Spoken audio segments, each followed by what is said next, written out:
All right, Carla Zapotek, welcome to the show.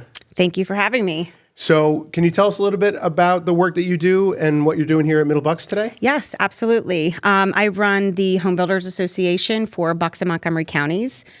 We have a student chapter that was formed several years ago to start the partnership with the Middle Bucks and our state association, which is Pennsylvania Builders Association. And we're here today to host a career fair with our members and introducing them to your students to talk about career opportunities in construction. I love that. Can you talk a little bit about the PBA and the HBA and how that interfaces with Middle Bucks and how we're members of those organizations? Yes. So years ago, we were looking to develop relationships with the schools because there's a labor shortage and there was not enough education on our end with the schools to promote careers in constructions, although you have all the programs in place. So our state association and ourselves and our national, we all work together we have a workforce development council. So that team has been developing over the years a program. The PBA formed the Endorsed Trade Program, and they have and do curriculum certification. So they come in, we have different members from whether it's masonry, plumbing, electric, they'll come in and they work with the teachers. They sit in on classrooms, they study your curriculum that you have, and they basically certify that. So you are teaching what we need to have in the field. So that's the one part of it. And so folks that are watching from Career Tech Ed, especially in the Pennsylvania area, but even outside of the Pennsylvania area, can you talk a little bit about what our membership looks like and what our students get out of that membership? Sure. First, I would like to say leadership skills. We came in and we did a professional development day with Middle Bucks somewhat recently, and our members sat down with your students in probably groups of 6 and 8, and we started with resume building skills, handshake, eye contact, communication. That was a big part of it because we were looking to hear from the people they're interviewing with what they're missing and how do we let the students know what they need to do to further and advance in their career. So that is a part of it too. I can tell you I saw that in practice. In fact, if you're watching on YouTube, we'll cut in some of the imagery from the career fair that's going on. And I loved seeing our students making eye contact, shaking hands, introducing themselves, having resumes in their hands. So certainly they got a lot out of that training, no doubt about it. Yes. And we did, we had a photographer come in. They did professional headshots for them. So we taught them a little bit about LinkedIn. That's not as important in their life right now, but what it would be in the future for them to get to know and understand how that can work for them in the future too. And so as a school chapter, are our students members of your organization? What does that look like? They are. So the school joins as the student chapter, like the founder of that chapter. And then each program within the construction program, I feel there's probably 6 or so that are involved with that. All of your students are involved, so they are all considered student members of that chapter. So, and down the road, what that turns into is we follow them for like a 3-year period, and we like to keep the connection with them. So eventually they can, either they're working for a member or they're working for somebody that would like to be a member and just further the promotion of workforce. And so they maintain their membership even after graduation? They do, for a 3-year period. That's great. That's fantastic. So, can you talk about why other career tech centers might consider strengthening their relationship with their local organization? Yeah, so we're here to basically inform more on the residential building industry. So some of the programs that are out there that we haven't really worked with before, and the schools that we are promoting leadership skills. That is something that's at the top of the list. Programs like the Professional Development Day. Just things that we're trying to teach them that they might not know from the field and what future employers are looking for. So we're really helping them build that foundation to get there. And then furthermore, the career days and the career fairs like we're doing today. That's a big part. We're trying to do a little bit more of that as well as we work with other student chapters. So last year, I know that the National Home Builders Association was pretty proud of of this event and had shared out with their national membership this as a promising practice, as a best practice that other people should consider. So why do you think this sort of event is something that folks from around the country could learn from? I think that it is a way to connect with the students that they don't necessarily connect with when they're in this part of their career and just getting into their career. It's the connection, I think, that's lost, that now that they have the opportunity to talk to them and then they help them develop into that role and learn a little bit more. They might think that they want to be in one part of the construction industry, but learn that they really love something else. So that is another path, too, that they can learn about. I also think that, that we're a school that really focuses on learning by doing. And for them to stand this far away from a potential employer and have to make eye contact, have to shake hands, when it's a simulated environment, that's great. But when these are real employers looking for employees and have real high-paying opportunities for these students, that's when that practice turns, Right. that practice that we do in the classroom turns into real. And so I think another thing that folks around the country could learn from is this is a great simulated workplace activity, number one, but also it gets them past that hump. Now they know what it feels like to interface one-on-one with these folks. You made a point before that I think is a perfect segue to this next question.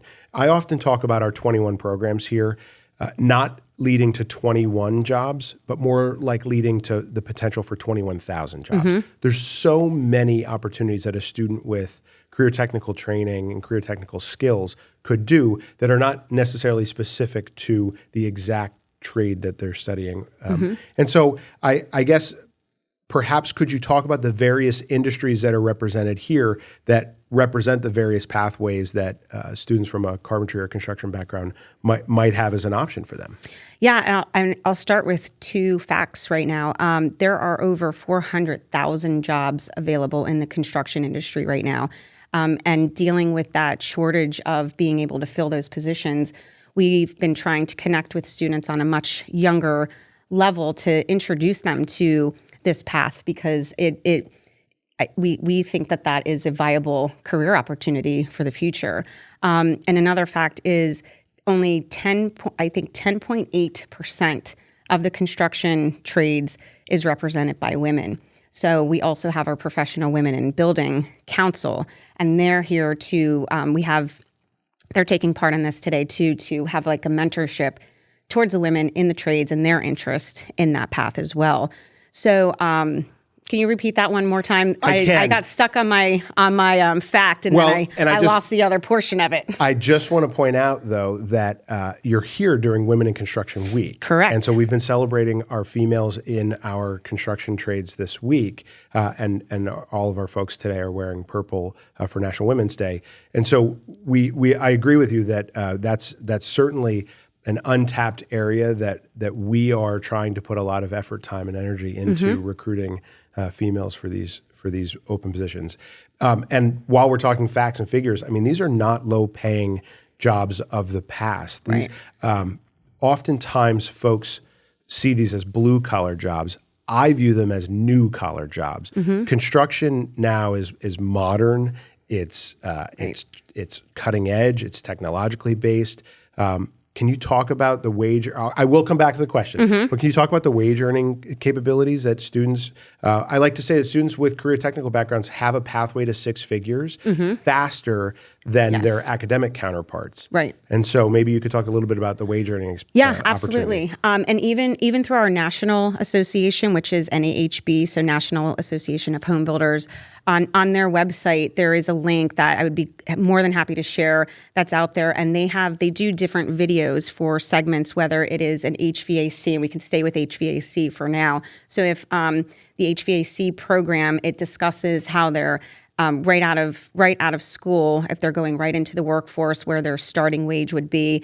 If it's like the next year, if they're at 68,000 or 70,000, 80,000, and then as they further grow, or whether they want to start their own business too.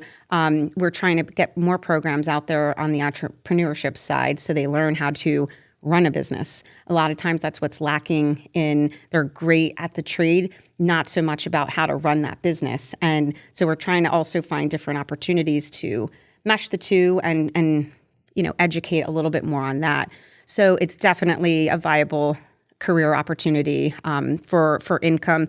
And also, if they are not going into college after, the debt ratio, they're in a better financial position than they would be with over $100,000 in student debt, and maybe not even have a job right out of school, or even making a decent hourly wage that they can pay for that. So two facts that stick in my mind about that. Number one, the average age for college attendees in Pennsylvania is 26 years old.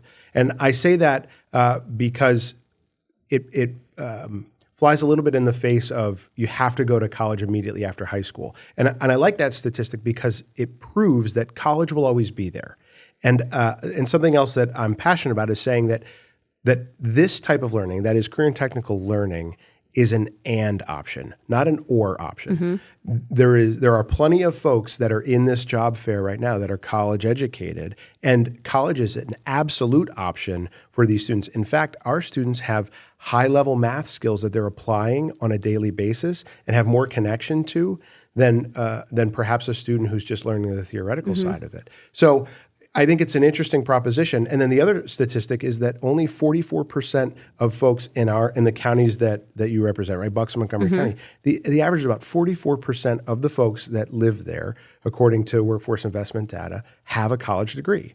And so if we're pushing college for all, then that means that not everyone is finishing either. And so then that debt conversation comes back up. And so if you don't have a career and technical background, if you don't have an industry certification, if you don't have wage earning capability coming out of high school, now you're double stuck, right? Because you have debt that you are accruing or have accrued and are paying for without the degree. And a college degree is an industry certification. It gets you down a different path. But I'd like to advocate that career and technical education is an and option. If you have a certification from our residential carpentry program, or you have one of the 19 certifications you can get from our automotive program, you can earn, and that does not stop you from being able to learn at the same time. And earning and learning is something that students should consider. Have options, right? The goal of high school, the goal of learning is to give yourself options. Yeah. And I think, so the question that we'll come back to, so it's time to come full circle now. So I said we have 21 programs here, and I like to say that that's for 21,000 jobs. And so I just was hoping you could talk about the representation in that room of who all is there, because it's not just folks that are building houses. Right. It's all kinds of industries. And I was hoping maybe you could just talk about who was represented there today. Yeah. So since we are an organization based on members, our members are participating today from different architectural firms, engineering firms.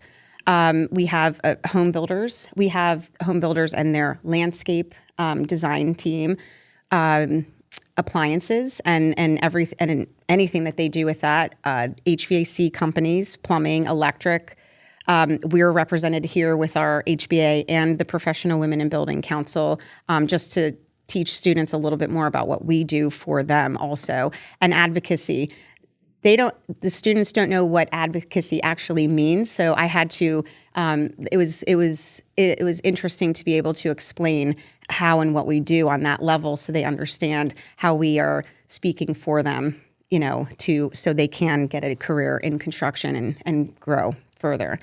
I know last year we had environmental contractors, we had site development contractors, we had fencing folks. I mean, so it's a really wide range. Yes. And again, it comes back to that. There's so many different opportunities out there. And something that we were talking about on the walk down here was the folks representing the appliance side of things have really started when they're recruiting. And the next question I'm going to ask you is about skills and attributes that they're seeking in candidates. But in terms of selling themselves to candidates, I noticed that on their booth, they were talking about the lifestyle that a student or an employee that works for them would be able to have. And so I think, number one, I think that this age group is pretty debt averse, having seen what their folks in other generations have had in terms of debt and loan crises. But they also are interested in what kind of lifestyle they're going to be able to live. Right.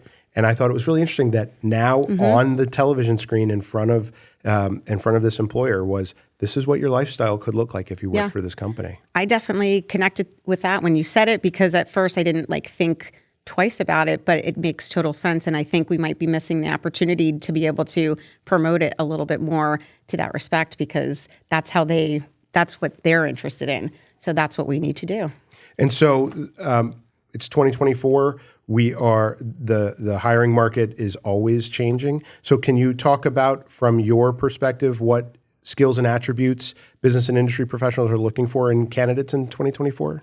Sure. I do think that people want to see somebody that is ready to step up, step in, be on time, be able to take the lead and take initiative. I think initiative is a big factor, and be able to be ahead of it. I have a thing that I use. It's on my email. It's in notes that I have, and it's be proactive, be organized, be positive, and be specific. So some of those things, I feel that specific when students, even adults, when we're not specific, you're not going to get out of it what you need, or asking questions. And I think that that's something that we need to be able to promote a little bit more, because you waste a lot of time when you're not. So as far as the skills, we do feel that leadership factor is a big part, and just being able to talk and communicate and work through problem solving. And it's not the end of the world when something happens. So you have to be able to work through that process and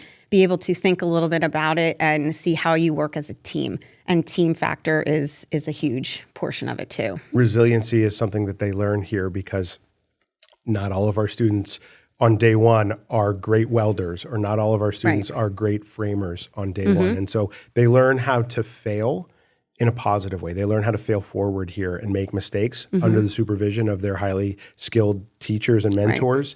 And then they get repeatable, consistent accuracy. And that's how we know they've really mastered the skill. So I will put the national resource in the show notes. So on YouTube, it'll be in the description. And on the audio side, it'll be in the show notes.